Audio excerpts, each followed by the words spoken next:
Radha school से लौटी तो उसके पेट में तेज दर्द उठा। तो उसकी माँ उसे गांव की दाई के पास ले गई, जिसने ये कहकर होश उड़ा दिए कि बच्ची गर्भवती है। और ये बात जब उसने रात को अपने पति से की तो उसका दिमाग घूम गया। उसने माँ बेटी को मार मार कर घायल कर दिया और सुबह होते ही घर से निकाल दिया। जब स्कूल वाली गाड़ी राधा को लेने आई तो पिताजी को ड्राइवर पर विजय पर शक हुआ। तो उन्होंने ड्राइवर को उतार कर डंडे से बहुत पीटा और इस तरह मोहल्ले में बात फैल गई। पुलिस ने राधा का टेस्ट करवाया तो सभी के रोंगटे खड़े हो गए, क्योंकि दीदी देखना, मेरी बच्ची के पेट में तेज़ दर्द है। अक्सर होता रहता है, लेकिन आज जब से स्कूल से लौटी है पेट को पकड़कर दोहरी होती जा रही है। डॉक्टर और वैद्यों के पास ले जाने के तो पैसे नहीं हैं, तुम ही देखकर बता दो, कोई बड़ी समस्या तो नहीं है। राधा के पेट में दर्द था और उसकी माँ उसे एक दाई के पास ले आई थी।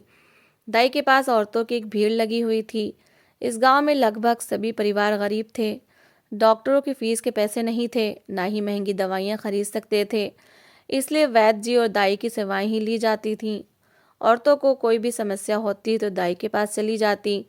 दाई मामूली बुखार, सर्दी, जुकाम की दवा भी दे देती थी और उसके साथ साथ औरतों की जटिल समस्याओं की जांच करते हुए भी उन्हें देसी दवा दे देती थी। इसी कारण औरतों की एक भीड़ उसके पास जमा थी।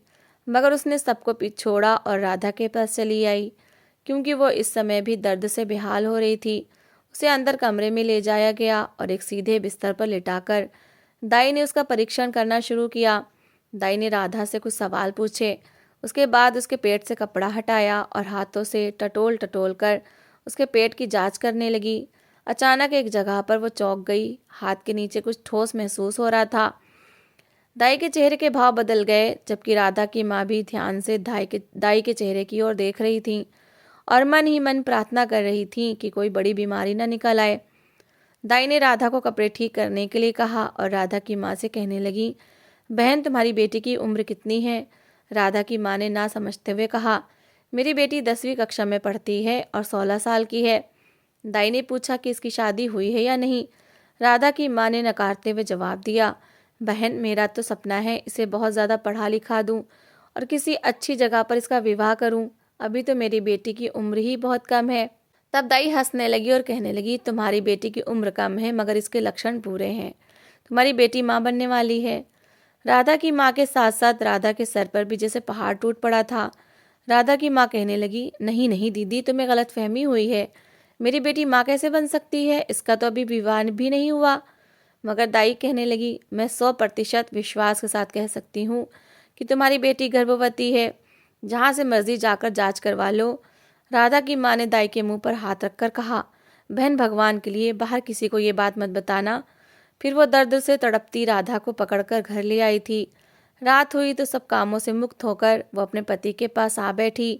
उसके चेहरे पर परेशानी साफ दिख रही थी। रामदीन कहने लगा, तुम राधा को लेकर दाई के पास गई थी ना? क्या बताया उसने? कोई चिंता की बात तो नहीं है? काश हमारे पास कुछ पैसे होते तो इसे अस्पताल ले जाते और किसी बड़े डॉक्टर को दिखाते। राधा की माँ ने सर झुका दिया और कहने लगी, अब राधा के पिता हैं और ये बात जानने का आपका पूरा अधिकार है। राधा माँ बनने वाली है, दाई ने कहा है। पत्नी की बात सुनते ही रामदीन आग बबूला हो गया। गुस्से से एक थप्पड़ पत्नी के चेहरे पर मारा और कहने लगा, ये क्या कह रही हो? पूरे मोहल्ले, गांव और बिरादरी में मेरी नाक कटवा कर रख दी है। इसीलिए इस अभागन को मैं पढ़ने के लिए वहीं नहीं भेजता था। मैं इस पक्ष में ही नहीं था, क्योंकि मैं जानता था कि ज़्यादा दी जाने वाली छूट हमारा ही नुकसान करवाएगी। उसने अपनी पत्नी के चेहरे पर थप्पड़ों की बरसात कर दी और फिर उठकर राधा के कमरे की तरफ बढ़ा। वो अभी तक दर्द से बेहाल थी। ज़रा सा सुकून आया था तो आँख लग गई थी। उसने बालों से पकड़कर राधा को उठाया और उसके चेहरे पर थप्पड़ मारा। राधा ने हैरान होकर पिता की तरफ देखा।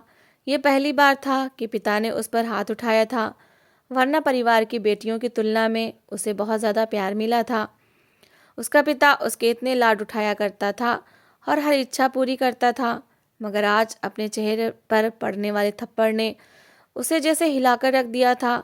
वह विश्वास से अपने पिता की ओर देख रही थी। तब पिता कहने लगा, निर्लज्ज, कुलक्षणी, ये तुमने क्या हरकत की है? मुझे कहीं मुंह दिखाने लायक नहीं छोड़ा। मुझे बता, किसका पाप अपने पेट में लिए फिर रही है? राधा ना समझी से पिता की ओर देख रही थी। उसके चेहरे पर एक भय और डर स्पष्ट दिख रहा था। रामदीन ने उसको पकड़कर कंधों से झंझोड़ डाला। वो बार बार एक ही सवाल कर रहा था, बताइए किसका बच्चा पेट में लिए घूम रही है? राधा का चेहरा बिल्कुल पीला था, मगर वो कोई जवाब नहीं दे रही थी। बार बार अपने होठ जवाब देने के लिए खोलती, मगर फिर चुप कर जाती, जैसे शब्द उसके होठों पर आकर दम तोड़ जाते थे। रामदीन भी जानता था कि दाई की बात कभी भी झूठी साबित नहीं हुई। उसने जो जो बातें औरतों के बारे में की थीं, वो सब सच साबित हुई थीं। उसने एक बार एक औरत के बारे में कहा था कि उसके पेट में जुड़वा बच्चे हैं, तब जुड़वा ही बच्चे पैदा हुए थे। एक बार एक औरत के बारे में कहा था कि उसके पेट में बच्चा मर चुका है, और अगर 3 दिन के अंदर अंदर बच्चे को बाहर ना निकाला गया तो ये औरत भी मर जाएगी, और ऐसा ही हुआ था। उस औरत का ऑपरेशन नहीं करवाया गया था और वो जान से चली गई थी। एक बार एक कुंवारी लड़की के बारे में उसने कहा था कि वो माँ बनने वाली है, और फिर थोड़े समय बाद ही उस लड़की के बढ़ते हुए पेट ने सबको साबित कर दिया था। वो दाई बिल्कुल भी झूठी नहीं थी, मगर राधा का पिता भी अब किसी को मुंह दिखाने लायक नहीं रहा था। समाज में बनी हुई प्रतिष्ठा सब मिट्टी में मिल चुकी थी। वो अपना सर पकड़कर बैठ गया था। पत्नी और बेटी को मार मार कर लहूलुहान करने के बाद भी उसे चैन नहीं पड़ रहा था। मन कर रहा था दोनों को जान से ही मार डाले। वो एकदम फिर तेजी से उठा और कहने लगा, मुझे बता इस बच्चे का बाप कौन है? किसके साथ तुमने मुंह काला किया है? वरना तुम दोनों को ही जान से मार डालूंगा। माँ भी पूछती रही, मगर राधा ने कोई जवाब नहीं दिया। उसके चेहरे पर इतना डर और भय था कि वो कुछ बोलने के लायक ही नहीं लग रही थी। माँ को पहले तो उस पर तरस आ रहा था, मगर अब उसे खुद राधा पर गुस्सा आने लगा था। पूरी रात जागते हुए गुजार दी थी। रामदीन के लिए खुद के गुस्से पर नियंत्रण करना मुश्किल हो रहा था। आखिरकार उसने एक कठोर फैसला किया और दोनों माँ बेटी को घर से निकाल दिया। कहने लगा, मेरा आज के बाद तुम दोनों से कोई संबंध नहीं है। जब तुम लोग मेरी इज्जत की रक्षा ही नहीं कर सके तो मेरी कुछ भी नहीं लगती। मेरे लिए मेरी मान मर्यादा ही सब कुछ थी, मगर तुमने मेरी इज्जत ही मिट्टी में मिला दी है। मैं तुम दोनों को कभी माफ़ नहीं कर सकता, इसलिए मेरे घर से चली जाओ। राधा और उसकी माँ रामदीन के आगे हाथ जोड़ने लगीं, मगर रामदीन ने एक ना सुनी और उन्हें घर से निकाल कर ही सांस ली। मोहल्ले वालों ने माँ बेटी को घर से बाहर जाते देखा तो आपस में तरह तरह की बातें करने लगे, मगर सच्चाई का किसी को ज्ञान नहीं था। तभी एक औरत ने कहा कि कल सावित्री राधा को लेकर हमारी पुरानी दाई माँ के पास आई थी, और दाई ने ना जाने ऐसा क्या कहा था कि वो लटके हुए मुंह के साथ वापस गई थी, और पूरी रात उसके घर से शोर और चिल्लाने की आवाज़ आती रही थी। मुझे तो लगता है कि राधा ने कोई गुल खिला दिया है। पढ़ाई के नाम पर ज़रूर कुछ ऐसा किया है जिसका परिणाम ये निकला है कि रामदीन ने दोनों माँ बेटी को घर से निकाल दिया है। सावित्री राधा को लेकर अपने मायके चली गई थी। उसने सोचा कि राधा को वहाँ ले जाएगी और उसके गुनाहगार का नाम पूछेगी। जिसका भी नाम बताएगी इन दोनों का विवाह करवा देगी, ताकि दुनिया की बदनामी से बच सके। बेटी के लिए सपने तो बहुत सारे सजाए थे, मगर उसकी अपनी बेटी ने उन सपनों को रौंद दिया था। वो क्या कर सकती थी? रामदीन पत्नी और बेटी को घर से निकाल कर बैठा दरवाजे के पास ही फूट फूट कर रोने लगा। जब लगभग 1.5 घंटे बाद दरवाजे पर एक हॉर्न सुनाई दिया। ये स्कूल की वैन थी जो राधा को लेने के लिए आई थी। रामदीन ने दरवाज़ा खोला ताकि उसे बता सके कि राधा स्कूल नहीं जाएगी और आगे के लिए भी उसकी छुट्टी करवा दे, मगर ड्राइवर विजय पर नज़र पड़ते ही उसके दिमाग में शक गहरा गया। ड्राइवर हर रोज़ सबसे पहले राधा को लेने के लिए आता था और सबसे आखिर में उतारा करता था। रामदीन ने कभी भी विजय के साथ कोई और लड़की को नहीं देखा था। हमेशा जब भी वो उसे छोड़ने या लेने के लिए आता था तो उसकी वैन में सिर्फ राधा ही हुआ करती थी, यानी कि सारा चक्कर ही इसका था। उसने एकदम आगे बढ़कर गाड़ी का दरवाज़ा खोला, कॉलर से पकड़कर ड्राइवर विजय को बाहर निकाला। वो लगभग 28-29 साल का जवान और गबरू मर्द था। दिखने में काफ़ी सुंदर और पढ़ा लिखा लगता था। इसके अलावा कपड़े भी ऐसे पहन रखे होते थे जो किसी भी लड़की को आकर्षित करने का कारण बन सकते थे। रामदीन को पूरा विश्वास हो गया कि किसी ने राधा को अपने जाल में फंसाया होगा, बहकाया होगा और फिर अपना मतलब निकाला होगा। गांव में कोई भी ऐसा लड़का या मर्द नहीं था जो विजय की टक्कर का होता। ज़रूर राधा इसके जाल में आसानी से फंस गई होगी, क्योंकि उसने हमेशा पढ़ लिख कर कुछ करने के सपने देखे थे और अपने लिए ज़रूर जीवन साथी भी ऐसा ही चाहती होगी। रामदीन ने जैसे पूरी कहानी बना ली थी। उसने बिना कोई बात किए विजय को मारना शुरू कर दिया। उसे लातों, मुक्कों और घूंसों से बहुत मारा था। रामदीन की उम्र 45 साल के लगभग थी, मगर गांव की देसी खुराक और काम ने उसे स्वस्थ और जवान रखा हुआ था। वो विजय से कई गुना ज़्यादा ताकतवर था। रामदीन से मार खाकर विजय बुरी तरह घायल हो गया था। सभी गांव वाले इकट्ठे हो गए थे, जो रामदीन को रोकने की कोशिश कर रहे थे, मगर रामदीन बिल्कुल ही आपस से बाहर हो चुका था। किसी से संभल ही नहीं रहा था। मोहल्ले वालों ने जब ये देखा कि विजय बिल्कुल मरने के करीब है, तो उन्होंने तुरंत ही समझदारी से काम लिया और पुलिस को फ़ोन कर दिया। थोड़ी देर बाद पुलिस की गाड़ी आई तो उसने कॉलर एक झटके से छोड़ दिया। पुलिस ने आगे बढ़कर मामले की जांच करना शुरू की। ये बात पूरे मोहल्ले में फैल चुकी थी। अब छुपाने से कोई फ़ायदा नहीं था। कुछ औरतों ने बात को बढ़ा चढ़ाकर मोहल्ले में फैला दिया था और कुछ रामदीन ने सुबह सुबह पत्नी और बेटी को घर से निकाल दिया था और इधर ड्राइवर को पीटने लगा था। सारी बात स्पष्ट थी। रामदीन ने एक एक बात पुलिस को बता दी। पुलिस ने रामदीन को शांत रहने के लिए कहा और पूरे मामले की जांच करने का भरोसा दिलाया और ड्राइवर को गिरफ्तार कर लिया था। ड्राइवर को हवालात में बंद कर दिया गया और सावित्री और राधा के साथ साथ रामदीन को भी पुलिस स्टेशन में पेश होने के लिए कहा गया। अगले दिन रामदीन अपने ससुराल पहुंचा और सावित्री और राधा को लेकर पुलिस स्टेशन पहुंच चुका था। ड्राइवर को जेल में बंद देखते ही राधा के चेहरे पर डर और घबराहट फैल गई। उसने डरी हुई नज़रों से पुलिस वालों को देखा। पुलिस वाला राधा के सारे हाव भाव नोट कर रहा था और इस बात को भी बड़ी गंभीरता से लिया गया। राधा, सावित्री और रामदीन को अपने सामने बैठने के लिए कहा और उनसे कई सवाल पूछने शुरू कर दिए। रामदीन और सावित्री ने सामान्य अंदाज में हर सवाल का जवाब दिया। जैसे जैसे उनकी ज़िंदगी की दिनचर्या चल रही थी, सब कुछ उन्हें बताया था। उसके बाद पुलिस वाला राधा की तरफ मुड़ा और कहने लगा, बेटी, तुम्हारे पेट में दर्द कब से है? राधा कहने लगी कि कुछ ही समय हुआ है, मुझे पेट दर्द की समस्या है। क्योंकि यह सारा मामला पेट दर्द से शुरू हुआ था, इसलिए पुलिस वाले ने भी राधा को आश्वस्त रखने के लिए उसके पेट दर्द से ही बात की शुरुआत की, ताकि वो घबराकर कोई गलत बयान न दे। उसके बाद पुलिस वाला राधा से स्कूल आने और जाने की दिनचर्या पूछने लगा। राधा किसी हद तक आश्वस्त हो चुकी थी और सारे सवालों के जवाब आराम से दे रही थी। अब उससे वो सवाल किया जा सकता था जिसकी वजह से ये सारा ड्रामा बना हुआ था। पुलिस अफसर ने राधा को बिल्कुल ही शांत किया हुआ था। वो कहने लगा, अब ये बताओ कि तुम्हारी वैन ड्राइवर विजय का तुम्हारे साथ व्यवहार कैसा था? ये बात सुनते ही राधा के चेहरे का रंग उड़ गया। उसने फीके चेहरे के साथ अपनी माँ और पिता की ओर देखा। वो दोनों ही ध्यान से राधा के चेहरे की ओर देख रहे थे। राधा ने सर झुका दिया। उसके बाद पुलिस अफसर ने लाख कोशिशें की कि राधा से कुछ उगलवा सके, मगर राधा के चेहरे पर भय साफ था और उसने होठों पर ऐसी चुप्पी साथ रखी थी कि उसके माँ बाप और पुलिस अफसर मिलकर भी उस चुप्पी को तोड़ नहीं सके थे। आखिर में पुलिस अफसर ने उसे डराना धमकाना भी शुरू कर दिया ताकि वो किसी तरह सच बताए, मगर राधा ने जैसे ना बोलने की कसम खा ली थी। अगर वो सख्ती से पूछते तो उसकी आंखों से आंसू बहने लगते और वो और ज़्यादा सहम जाती। आखिरकार मामला यहीं पर ख़त्म हुआ।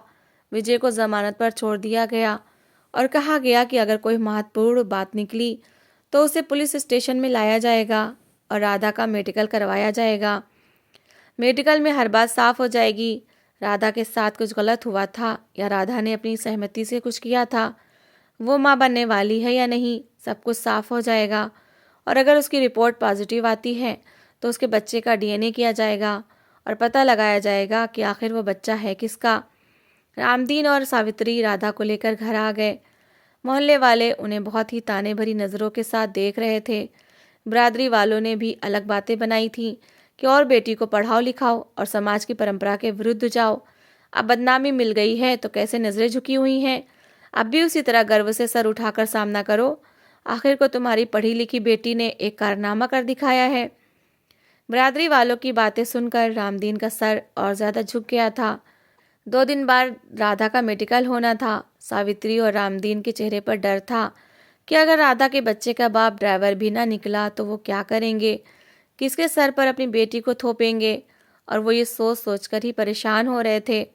2 दिन बाद जब राधा का मेडिकल हुआ, रिपोर्ट्स देखकर सबकी आंखें फटी की फटी रह गईं। किसी को भी अपनी आंखों पर विश्वास नहीं आ रहा था। जिस बात पर इतना बवाल खड़ा हुआ था, वो बात तो बिल्कुल ही गलत थी। राधा गर्भवती नहीं थी, बल्कि उसके पेट में रसौली ट्यूमर था, जिसका दर्द उसे चैन नहीं लेने देता था। और सब ने कितना गलत समझ लिया था। सावित्री और रामदीन के चेहरे शर्मिंदगी से झुक गए। पुलिस ने गांव के लोगों को भी चेतावनी दी और विजय को भी बाइज्जत बरी कर दिया गया था। पूरे परिवार को पता चल चुका था कि राधा के साथ समस्या क्या है। सभी शर्मिंदगी से बार बार सावित्री और रामदीन से माफ़ी मांग रहे थे। राधा को अब तक सही बात का पता नहीं चल सका था। वो बहुत मासूम थी। घर और स्कूल ही उसकी दुनिया थे। उसे तो स्त्री और पुरुष के संबंधों के बारे में कुछ ज्ञान ही नहीं था। वो किसी के बच्चे की माँ क्या बनती। ज़रूरी नहीं होता कि अगर इंसान बेटियों को पढ़ने के लिए बाहर भेजे, उनकी शिक्षा दीक्षा अच्छे तरीके से करने की कोशिश करे, उन्हें दुनिया से कंधा मिलाकर चलने का हुनर सिखाए, तो बेटियां बिगड़ जाती हैं। सब माँ बाप अपनी बेटियों के लिए अच्छा सोचते हैं। ये तो किस्मत की बात होती है। कोई बेटियां माँ बाप के लिए गर्व का कारण बन जाती हैं, जबकि कुछ बेटियां माँ बाप को अपमानित करवा देती हैं। राधा का इलाज कुछ समय तक चलता रहा और फिर डॉक्टर ने ऑपरेशन करके रसौली निकालने के लिए कहा। रामदीन और सावित्री ने राधा का ऑपरेशन करवाने के लिए हामी भर ली थी और अब परिवार के लोग भी उनके साथ थे। वो शायद अपनी तरफ से लगाए गए आरोपों का इस तरह प्रायश्चित करना चाहते थे। रामदीन ने ड्राइवर विजय से भी माफ़ी मांग ली थी। विजय खुले दिल का मालिक था। उसने रामदीन के जुड़े हुए हाथ खोल दिए और कहने लगा, आप मेरे पिताजी की तरह हैं और राधा मेरी बहन की तरह है। मैंने शुरू से देखा है कि वो बहुत मासूम सी बच्ची है और आपके गांव में से कोई और लड़की स्कूल भी नहीं जाती थी। इसीलिए मैं उसे सबसे पहले लेता था और आखिर में उतारता था, ताकि बाकी लड़कियों में भी उसे देखकर पढ़ने लिखने की इच्छा जागे। बाकी लड़कियों का पहनावा आधुनिक था, जबकि राधा सादा थी। मैं नहीं चाहता था कि कल को किसी के दिल में ये वहम बैठ जाए कि राधा भी उन्हीं की तरह हो जाएगी और फिर उसका स्कूल छुड़वा दिया जाए। बस इसीलिए मैं राधा को सबसे पहले लेने आता था और सबसे आखिर में उतार कर जाता था। ड्राइवर की सफाई सुनकर सबके चेहरे और ज़्यादा शर्मिंदगी से झुक गए थे। रामदीन को भी अपने किए पर पछतावा हुआ था। बाकी सबको तो छोड़ो, कम से कम उसे तो अपनी बेटी और पत्नी पर विश्वास करना चाहिए था। एक बार शहर में जाकर राधा के टेस्ट करवा लेते तो यहाँ तक बात ही न बढ़ती। और सावित्री को भी अपनी कुंवारी बच्ची को दाई के पास नहीं लेकर जाना चाहिए था। वो तो सबके सवाल करने पर ही सहम जाती थी और किसी के साथ इस तरह का गलत संबंध कैसे बना सकती थी। ये बात उन्हें सोचनी चाहिए थी, पर अब समय गुजर चुका था। पछताने से कुछ नहीं होने वाला था। राधा का चरित्र सबके सामने दर्पण की तरह साफ था और राधा के चरित्र को देखते हुए ही गांव के कुछ लोगों ने अपनी बच्चियों को भी स्कूल पढ़ने के लिए भेज दिया था। उनकी बेटियों और राधा के व्यक्तित्व में अच्छा खासा अंतर था और वो अंतर साफ नज़र भी आता था। तो दोस्तों, इस कहानी को लेकर आपकी क्या राय है, कमेंट बॉक्स में ज़रूर बताएं। और अगर आपको हमारी आज की कहानी अच्छी लगी हो तो प्लीज़ इसे लाइक ज़रूर करें। अगर आपने अभी तक हमारे चैनल को सब्सक्राइब नहीं किया तो ज़रूर कर लीजिए। तो मिलते हैं ऐसी एक और मोटिवेशनल कहानी के साथ। Thanks for watching.